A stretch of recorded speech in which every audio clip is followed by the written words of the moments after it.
Let me ask you a question. A real question. Are you staring at a bank account right now that stays empty no matter how hard you work? Are you holding a medical diagnosis in your hand that you never saw coming? Or are you looking at an empty chair at the dinner table? A chair that used to be filled by someone you loved more than life itself? I know. I know where you are.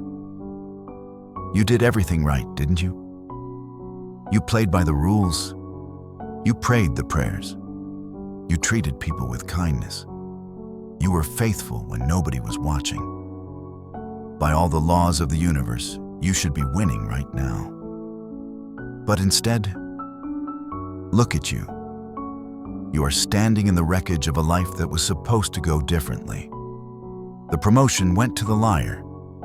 The healing didn't come. The relationship you poured your soul into walked away without looking back. And now you are sitting there, holding a handful of ashes, looking up at the ceiling. And you are asking the only question that matters. God, if I was faithful to you, why did you let this happen to me? It feels like a punishment, doesn't it? It feels like a betrayal. You aren't just hurting, you are confused. You are wondering if God has left the building. But before you click away, I need you to listen to me closely. What if I told you that this breaking isn't the end of your story? What if I told you that the pain you are feeling right now is not proof of God's absence, but it is the absolute, undeniable evidence of His hand at work? See, we've been sold a lie, a comfortable lie. The Bible never promised that God wouldn't break you. In fact, if you look at the men and women God used most powerfully, David, Joseph, Paul, Peter, God had to break them before He could use them. You are not in a graveyard, my friend. You are in a preparation room. But to survive this, you have to stop looking at your pain through the lens of karma. You have to start looking at it through the lens of the harvest. You see, the first reason God allows pain is a concept we don't like to talk about. It's called pruning. In John chapter 15, Jesus gives us a picture, a terrifying picture if you really think about it. He calls Himself the gardener, and He calls us the branches. And then He says this: every branch that does not bear fruit, He takes away. Okay, we get that. If it's dead, cut it. Throw it in the fire. But then He says the part that keeps us awake at night. And every branch that does bear fruit, He prunes. Read that again. He doesn't cut you because you are failing. He cuts you because you are succeeding. Imagine a vine, a green, healthy, wild vine. It's growing fast. It looks good. It's got leaves everywhere. But the gardener walks up to it, and he's got these sharp, cold, iron shears, and he starts cutting. He cuts off the shoot that looks healthy. He cuts off the part that was reaching for the sun. If that vine could scream, it would say, "What are you doing? I was growing. I was doing so well. Why are you hurting me?" But the gardener knows something the vine doesn't. He knows that if he lets that vine grow wild, it will produce a lot of leaves, but no grapes. It will look impressive from a distance, but it will be empty up close. God is not interested in your leaves. He is not interested in your image. He is interested in your fruit. And right now, some of you are losing things you thought you needed. You lost the status. You lost the comfort. You lost the safety net. You think it's a demotion, but God calls it a pruning. He is stripping away the things that are sucking energy from your true purpose. He is making you smaller, so He can make your impact deeper. That pain you feel? That's not death. That is the pruning shears making room for a harvest you can't even see yet. He's not hurting you. He's getting you ready. But sometimes it goes beyond a cut. Sometimes it feels like you are being crushed, like the weight of the world is sitting on your chest and you can't breathe. There is a biblical reason for this too. Let me take you to the garden, not Eden. Gethsemane. Did you know that the word Gethsemane literally means the oil press? In the ancient world, to get olive oil, that precious anointing oil, you didn't just ask the olive nicely. You took the olive and you put it under a massive stone wheel, and you crushed it. You pressed it until the skin broke. You pressed it until the pit cracked.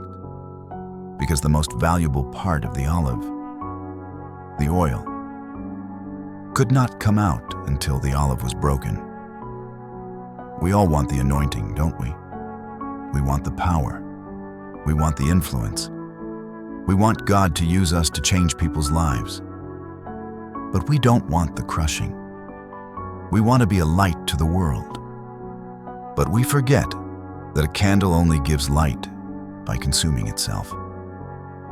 When you are being crushed, when the pressure is so heavy you feel like you're going to snap, that is often when the new wine and the fresh oil are being produced in your life. Look at David. He wasn't ready to be king when he was a cute shepherd boy singing songs.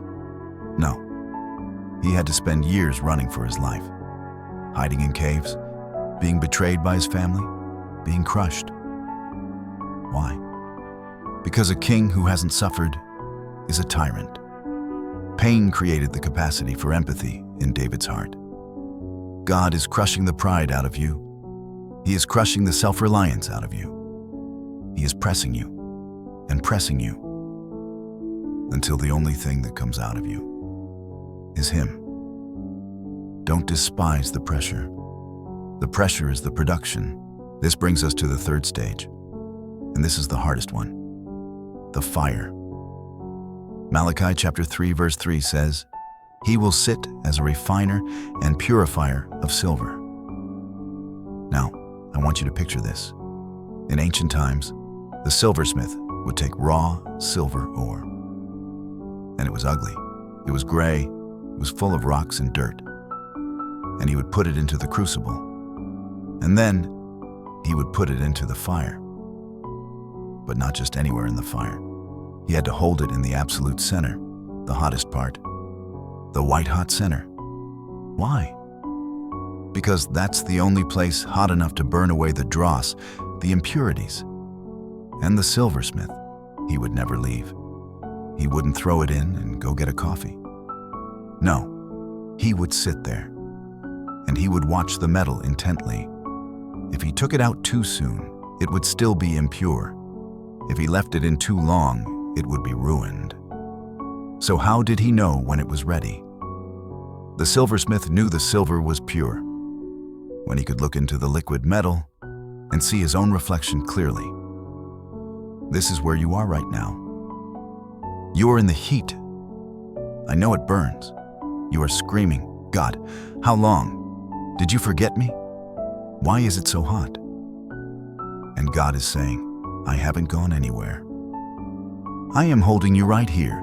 I am watching the clock. I haven't looked away for a second." He isn't burning you to destroy you. He is burning away the impatience. He is burning away the ego. He is burning away the fear of man. He is burning away the addiction to comfort. He is keeping you in the fire until he can look at your character and see Jesus reflected back at him. The heat isn't punishment, child. It's purification. So, how do you survive this? How do you wake up tomorrow morning when the pruning and the crushing and the fire are all happening at the same time? You stop asking why, and you start asking who. Job lost everything. His money, his health, his children. He spent 37 chapters asking God why. And when God finally showed up in the whirlwind, he never answered Job's question. He never explained the devil. He never explained the plan. Instead, God revealed himself. He showed Job his power, his majesty, his control over the universe. And that was enough. Job realized that his peace didn't come from understanding the plan. It came from trusting the planner. My friend, you may never know on this side of eternity why you lost that job. You may never know why that person died. But you can know who is holding you. Your pain is not a mistake. It is not an accident. And it is certainly not the end. It is the middle of the sentence. God is building a weight of glory in you that is too heavy for your old character to carry. So he is breaking the old you to make room for the new you. So don't you quit in the fire. Don't you run from the crushing. Stand firm, because when you come out on the other side, and you will come out, you will shine like gold. God bless you.